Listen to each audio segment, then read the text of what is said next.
They said I didn't belong there. Not because of how I looked. Not because I made noise. Not because I left trash cans out one day too long. No, they said I didn't belong because I didn't follow rules I never agreed to. My name wasn't on their registry. My property didn't sit within their lines. And yet, Karen, the self-proclaimed vice chair of the HOA, decided I was her newest threat. She wasn't ready for what came next. It all began on a quiet Tuesday morning in Haven Ridge, Colorado, a town where cabins stood like islands among pine trees, and neighbors prided themselves on perfectly stacked firewood and aggressively polite wave nods.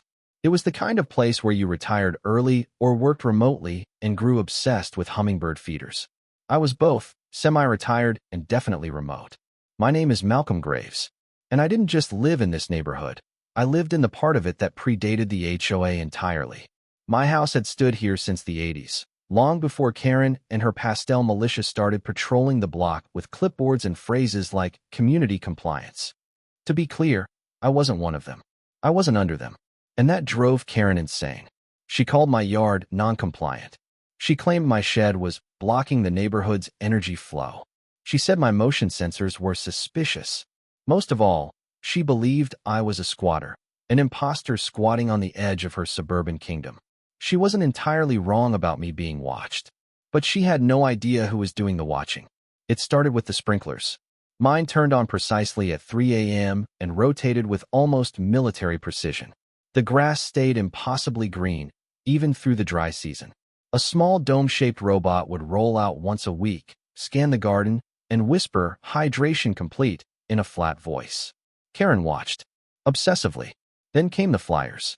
Poorly formatted PDFs taped to fences and mailboxes. "Attention neighbors, infiltration alert." Below it, a grainy photo of me on my porch, sipping iced tea. I looked relaxed. She called it evidence of defiance. I ignored her at first.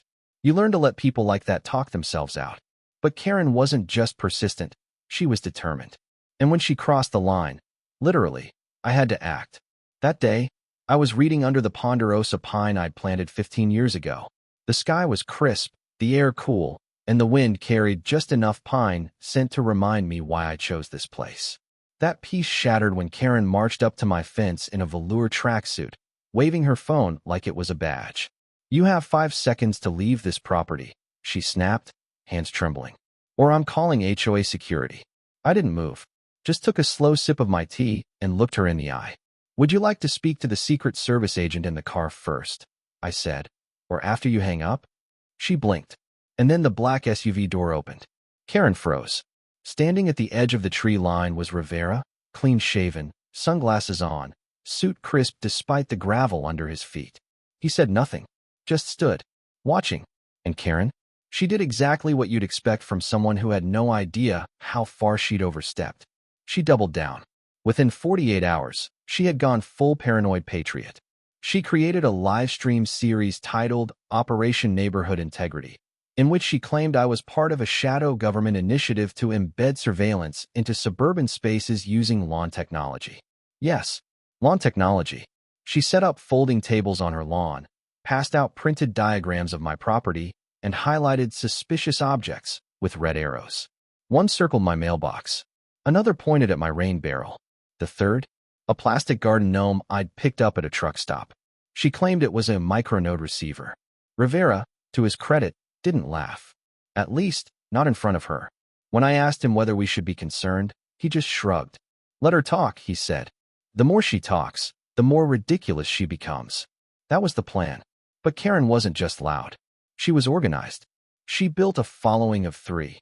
Cliff the birdhouse guy, Ron the ex-postal worker, and Greg, her ex-husband, who somehow ended up as operations coordinator for her HOA enforcement crew. They wore yellow vests and carried clipboards. One even had a walkie-talkie that crackled with static whenever a dog barked. They called themselves Neighborhood Watch. The community called them the HOA Avengers. No one took them seriously, until they tried to evict me. Karen printed a notice of violation with my name, misspelled, and a list of infractions, including unauthorized yard activity, installation of disruptive landscaping, and presence of unregistered personnel in a federally adjacent property. I framed it. It was hilarious, until she taped it to my fence, and tried to serve it live on Facebook. That was the moment I realized this wasn't a game to her. This wasn't about property lines. It wasn't about grass height or mailboxes or community harmony. This was a turf war. And in her mind, I was the foreign threat. She didn't know what she'd started. But soon, the entire neighborhood would. Because this time, Karen picked the wrong lawn to invade. By Friday afternoon, the flyers had tripled. Every mailbox in Haven Ridge had been paper-bombed by Karen and her squad of self-righteous zealots. Warning: infiltration ongoing screamed the top of the page in bold Arial black, followed by bullet points that read like a bad fanfiction of government espionage. Suspicious solar activity. Unauthorized satellite dish orientation. Foreign pattern lawn irrigation. Presence of black-suited men with earpieces. Alleged use of robotic gnome surveillance units. They included a blurry screenshot of me picking up a package, annotated with the word briefcase in red marker. It wasn't a briefcase. It was a flat-pack wrench set from a hardware store 30 miles away. But facts didn't matter. Not to Karen. She had entered what Rivera later described as a full self-induced feedback loop of delusion reinforced by a peanut gallery of nodding heads and expired HOA power. The climax came with a folding table. It appeared in Karen's backyard, directly across the street from mine, sometime around 10:30 a.m. On it, a loudspeaker, a stack of laminated violation forms, and a small bowl of mints. 2 camp chairs flanked it, one of which was permanently occupied by Cliff, who had taken to wearing a utility belt that held nothing but sunscreen and a whistle. A large, hand-painted banner fluttered above them. Emergency HOA Summit, Protect Haven Ridge. Karen stood behind it like she was presiding over a congressional hearing. She wore her trademark pink tracksuit, oversized sunglasses, and a wide-brimmed sun hat with the words Citizen First bedazzled across the front. Malcolm watched it all from his porch with a cup of hot black coffee and binoculars he hadn't used since an elk wandered into his compost bin last spring. Rivera stood nearby, arms folded, posture relaxed, but his eyes missed nothing. At exactly 11 a.m., Karen fired up the loudspeaker. "Attention residents of Haven Ridge," she began, her voice crackling through 20-year-old Radio Shack equipment. "We are under silent invasion. The man across the street, yes, the one pretending to prune his hydrangeas, is a threat to our suburban sovereignty." Malcolm, who wasn't pruning anything, raised his coffee in salute. Karen ignored him. "Today, we will take a stand," she continued. "We will vote to remove this intruder before his secret agents build an antenna strong enough to broadcast into our dreams." Gasps. Murmurs. Cliff nodded solemnly. One neighbor who had wandered in for the free mints began backing away slowly. Karen called for a vote. "Raise your hand if you support immediate community-driven eviction." 2 hands went up. One belonged to Greg, her ex-husband, who looked like he regretted it instantly. The other was a confused child holding a jelly donut, who seemed to think this was a birthday party. Karen beamed. Motion carried. Rivera leaned in and asked quietly, "Is this real?" Malcolm didn't answer. He was too busy filming. Later that afternoon, Karen attempted to deliver her eviction notice to Malcolm in person, this time flanked by Chad, the shirtless HOA patrol officer with wraparound sunglasses and a megaphone slung across his shoulder like a bazooka. She approached the edge of Malcolm's yard and began live streaming to her Facebook group, Suburban Watchdogs United. "This is the moment," she narrated. "I am confronting the intruder with official neighborhood documentation." Malcolm didn't move. From behind a tinted upstairs window, Rivera watched in silence. "Sir, you are in violation of Article 7, subsection C, paragraph 4, Karen said dramatically. "There is no Article 7, Malcolm replied flatly. "Exactly," she said, eyes gleaming. "Because you've erased it." She stepped closer to the fence. Too close. That's when Rivera opened the front door and walked down the steps, slow, calm, unmistakably federal. He didn't say a word, just approached, unfolded a black leather case, and held up an official Homeland Security badge. Karen blinked. Chad dropped the megaphone. Greg, still watching from his car, ducked behind the steering wheel like the agents might see through the windshield. "This property," Rivera said evenly, "is under active federal surveillance due to the resident's clearance and advisory status. Any further interference will result in criminal charges under Section 1382. Karen took a breath. Then another. Then, this is fake. Deep fake. Theater, she shouted. I know my rights. Clearly, you don't, Rivera said without looking at her. Within the hour, Karen had set up a new table. This one had a handwritten cardboard sign that read, Community Truth Zone, Stay Woke.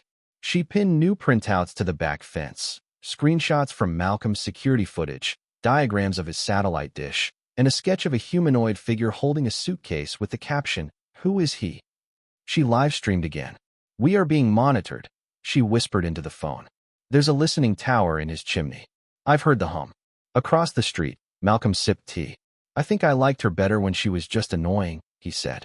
Agreed, Rivera muttered. We'll hold for now.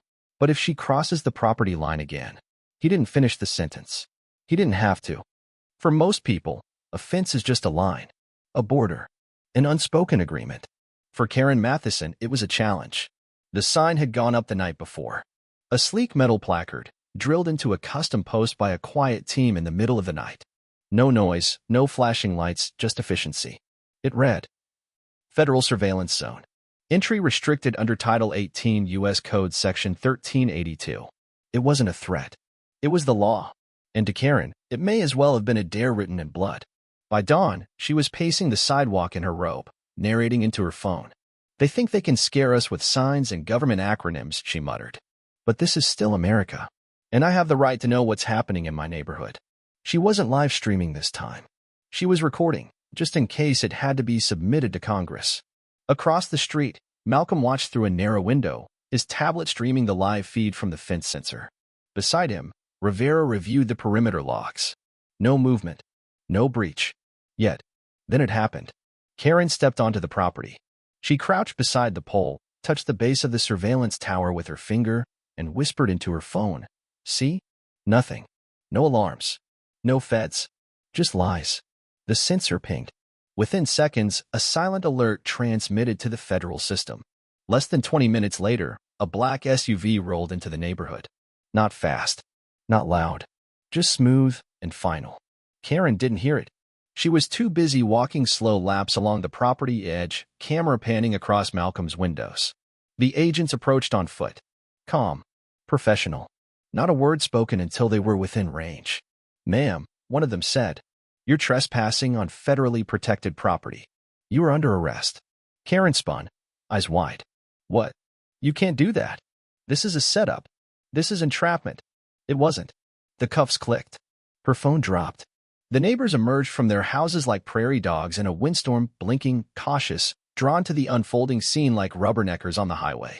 They stood in their driveways, on porches, behind curtains. No one interfered. Some filmed. Karen shrieked about rights and conspiracies, about how she was being silenced, how she was the last line of defense. But no one responded. Not the agents. Not the neighbors. And certainly not Malcolm. He stood quietly on his porch, arms crossed, a mug in his hand that read, Still not your problem. Rivera stood beside him, expression unreadable behind his sunglasses. The SUV pulled away. Karen was gone. By lunchtime, the arrest video had hit local social media. Someone added dramatic music. A neighbor projected it onto their garage that evening during a barbecue. The audio was slightly off, but the effect was perfect, Karen screaming about 5G beams as she was led away to the sound of Bad Boys. The HOA board, or what was left of it, issued no statement. Chad, Karen's shirtless enforcer, disappeared entirely, leaving behind only a folding chair and a half-melted citronella candle. The folding table was gone by morning. But the story had only just begun to mutate. Because while Karen was busy burning bridges, she'd also been cooking books. That weekend, a white van pulled into her driveway. Unmarked, except for a discreet government seal on the door, Department of Treasury, Criminal Investigations. 2 agents stepped out, no sunglasses, no drama, just briefcases and quiet professionalism. They knocked. Karen answered. She looked disheveled but not defeated. Not yet. Then they handed her a document. And the color drained from her face. Across the street, Malcolm leaned back in his chair. What is it? He asked. Rivera checked his feed. Financial crimes, he said. Embezzlement. She used HOA funds to buy a hot tub. Malcolm blinked. For community hydrotherapy? Exactly that. They watched in silence as Karen argued on her porch, then finally stepped back inside and shut the door. The next day, she was removed from the HOA by emergency vote. Chad abstained. No one else did. And Haven Ridge exhaled for the first time in months.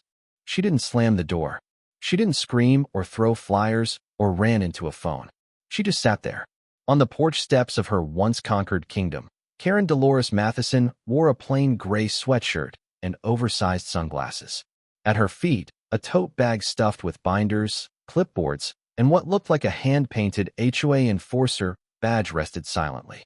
The moving truck behind her idled with the steady hum of an engine ready to forget. No one waved. No neighbors came to help. No last-minute defenders emerged. Not even Cliff showed up. Karen, once the loudest voice in Haven Ridge, had gone mute. Malcolm watched from his porch, coffee in hand, a gentle breeze rustling the pine needles above. Rivera stood beside him, arms crossed, his expression calm but not indifferent. "Think she'll try something?" Malcolm asked. Rivera shook his head. "She's done. Probably still trying to Google what embezzlement actually means." Across the street, the last box was loaded. Karen stood. One final glance at the neighborhood she once ruled through fear, flyers, and fake citations. Her eyes swept the street, searching for some sign that she'd mattered, that someone believed her. But all she saw were lowered blinds and empty sidewalks. And then she was gone. That afternoon, the neighborhood felt different. Not louder, not busier, but lighter. A single email from the restructured HOA board arrived in every resident's inbox. The subject line was simple: moving forward. It included a formal apology, signed by every new board member, for the unauthorized actions and misappropriated authority carried out under Karen Matheson's tenure. They called it what it was: abuse. They promised transparency, monthly reports, open votes, no more patrols, no more megaphones, no more weaponized garden rules. They even offered Malcolm a seat on the board as a consultant. He respectfully declined. "I've done my time," he told Rivera, "and I like my lawn drama-free." 1 week later, something remarkable happened.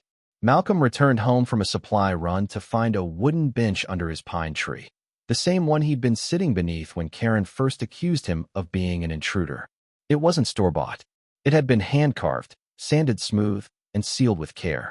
3 words were engraved into its surface. He stayed. Below that, in smaller print: property owner since 2010. No one admitted to building it, but everyone in the neighborhood walked by to admire it. Even the Parkers, the retired couple who had just moved into Karen's old house, stopped by with muffins and a smile. "We heard about the last tenant," Mr. Parker said. "We promise, no enforcement, just bingo." It got a standing ovation at the next block gathering. Rivera and Agent Lynn eventually scaled down their presence. No more black SUVs.